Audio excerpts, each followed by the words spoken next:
And now the real one. Dress rehearsal's over. Hey, Mr. Dickinson, can I have you on this side here? Good morning, everybody. Welcome to our state capitol. We're here today to talk about AB1008, the Fair Chance Act. I'm Kevin McCarty. I have the pleasure of representing the Assembly District right here to talk about this important piece of legislation. Certainly want to ask the Senate to pass it in the coming days, send it to the governor, and also want to ask to sign this important measure. So what is this all about? This measure is also known as the Fair Chance Act. Some people call it Ban the Box. Some people call it the Scarlet Letter Act. And why the Scarlet Letter?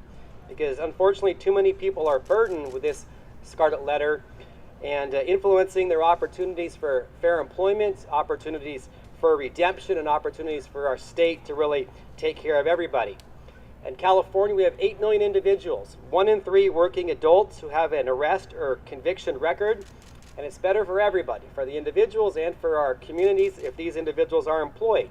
We know that people who are unemployed and have a conviction record have a recidivism rate of over 50%, and those with a job about 16%. But the reality is that once a job seeker has checked off that box as far as a criminal history, they're less likely to get a job. And this measure would remove that box from applications and make sure everybody has a fair chance for employment. This is not a new idea. There are corporations like Target, Walmart, and Starbucks which already do this. We have dozens of cities across the nation which do this policy, and we have a couple states as well, and it's time for California to join the act. We already do this with the public sector jobs, so this brings us this change to the private sector as well. It's about leveling the playing field for qualified individuals, breaking the cycle of recidivism, increasing public safety, and helping individuals contribute to their communities and their families. It's essentially about redemption. So again, we're urging our colleagues in the Senate to pass this measure, send it to the governor, and ask the governor to step up and sign this as well. I'm pleased today to be joined by one of my joint authors of this measure, Assemblymember Reyes from San Bernardino. Eloise? Thank you so much, Kevin. I'm so proud to be a joint author of this bill. I represent the 47th Assembly District in San Bernardino, and as mentioned by Assemblymember McCarty, roughly 8 million Californians, nearly 1 in 3 adults, have an arrest or conviction record. This legislation will extend a fair chance to all Californians, regardless of mistakes that they have made in their past. When we don't offer a true opportunity to people without discrimination to earn a wage to support themselves and their families, we endorse a cycle of poverty that often leads to recidivism. Studies show that employment drastically reduces the chance that an individual will reoffend, reducing the likelihood by as much as 2/3 if they do have a job. A mistake that an individual made and is already paid for should not turn into a life sentence. For me, I have a very special connection to the topic. It was a topic that was discussed by my good friend, Kim Carter, whom you'll hear from shortly. She's one of those heroes, one of those activists who reminds us why we're in Sacramento and who it is we need to represent and who it is that needs those second chances. Her experience is one that has led her to help in the community, to take a very active role. It's critical that California endorse the work that she is doing, her mission.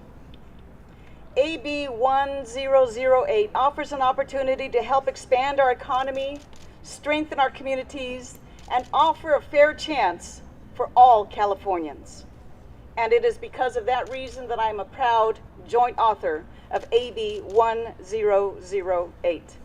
And right now it's my honor to introduce our next speaker, as soon as I find the little note here.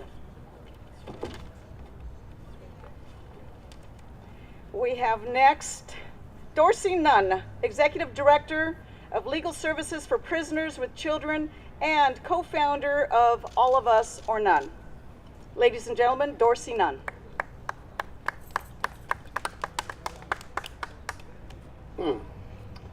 Today is a good day. And for a lot of people standing around, is today.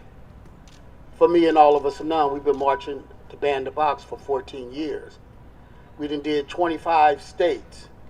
I appreciate the author introducing this.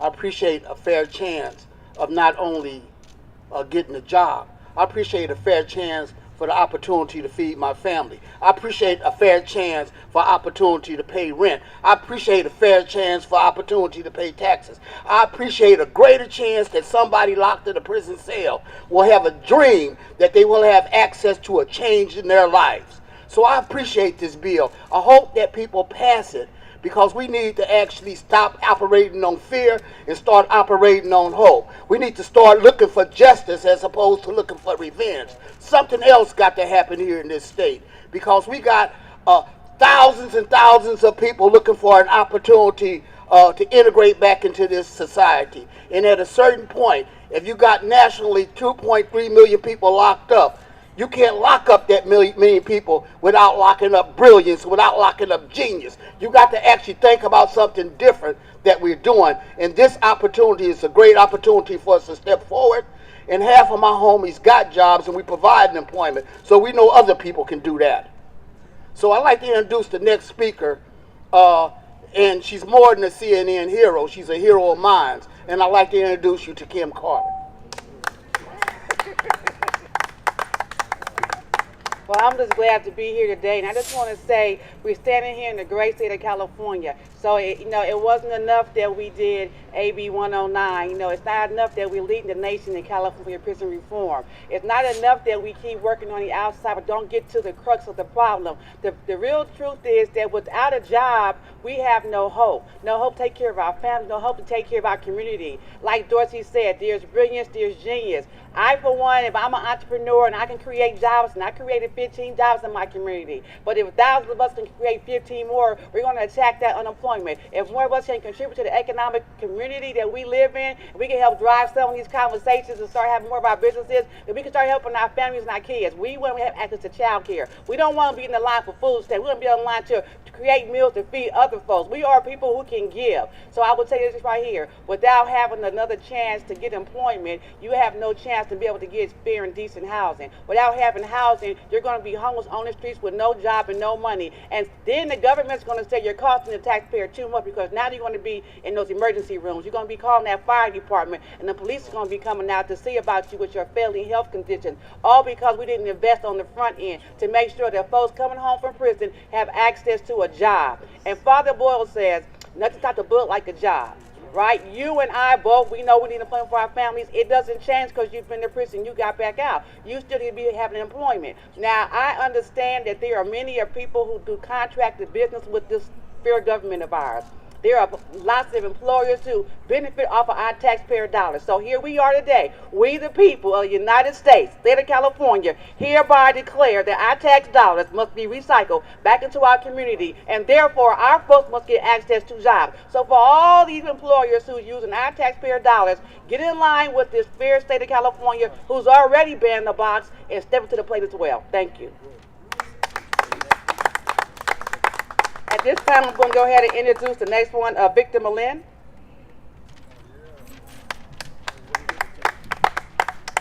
I appreciate it very much to be here. My name is Victor Malin. I'm a member, and also I work for the Anti-Recidivism Coalition. At 18 years old, I made a mistake. I discharged a firearm at a gentleman who I thought was trying to steal my car, and it turns out he was a neighborhood watch person. What I did after that, though, while I was incarcerated, I got all my lower division college credits, and when I came home, I was able to only get a job by the cloak of being a student. They never asked me if I was a felon. But I did feel the pain when I actually graduated from college and I tried to find employment, and it was very, very difficult. But someone gave me a chance. And when I got that chance, I actually worked as an accountant for 8 years, was able to buy some homes in my neighborhood of Del Paso Heights here in Sacramento, and actually not only housed myself, but also housed 2 other formerly incarcerated individuals. So with the chance at a job, just like he said, nothing stops a bullet like a job. It gave me a second opportunity, and that's all I do now with the Anti-Recidivism Coalition, is afford other people that same opportunity by networking with employers in order to get them that chance at a job and at a better life. and I really, really appreciate everyone who sponsored this bill, and hopefully we'll get it through. Thank you very much. Thank you. And our last speaker is going to be Senator Bradford, who's also a principal co-author of the bill. He's going to jockey this bill on the Senate floor today or tomorrow. And he worked on this bill years ago, so he knows it's not a new idea. I also mentioned earlier that this is a California policy for public jobs, and want to recognize the author of that legislation, former Assemblymember Roger Dickinson. AB 218 is a law of land, and so we want to step it up and make sure everybody in the private sector as well has this policy to protect them for employment. So with that, Senator Bradford. Thank you, Assemblyman McCarty, and all of you who have come out today to support AB 1008. This is an important bill as it relates to giving people a second chance at living the American dream. As stated, I authored a ban-the-box bill in 2010, and we got it all the way to the governor's desk, but he chose not to sign it at that time. But through executive order, he implemented it on sub-state hiring practices and programs. So it's important to us because ex-conviction, or former conviction I should say, should not be a scarlet letter that you wear as a life sentence for the rest of your life.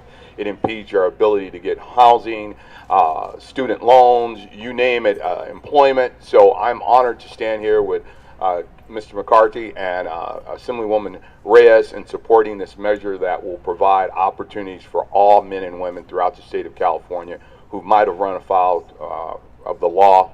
As former chair of the Select Committee on Boys and Men of Color, we've had hearings all across the state understanding how important this is of banning the box, providing an opportunity for employment, for housing, for education opportunities here in the state of California. So I'm proud to be here as the principal co-author of this bill and join all of us, our Nunn, and strong advocates for restorative justice and balancing the criminal justice system here in the state of California. So thank you. Thank you. Any questions? Yes. Given that you mentioned that this was something that was pursued before that was vetoed by the governor, have you been in discussions at all with him about what he's looking for within a policy that's intent that he actually might sign this time? Sure. A couple things. First, when we introduced this bill in the Assembly, we had about 100 people lined up outside the door from business opposing the bill.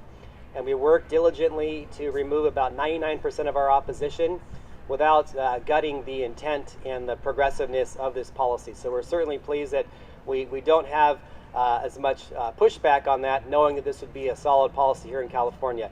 As far as the governor, he's all about public safety, changes in California, and making sure we break the cycle of recidivism and focus on criminal justice reform. So we feel this fits nicely with his vision, and we have been working with his a team to address some of these issues going forward. So no guarantee, but we're cautiously optimistic that if it gets to the governor's desk, he would be open to the policy.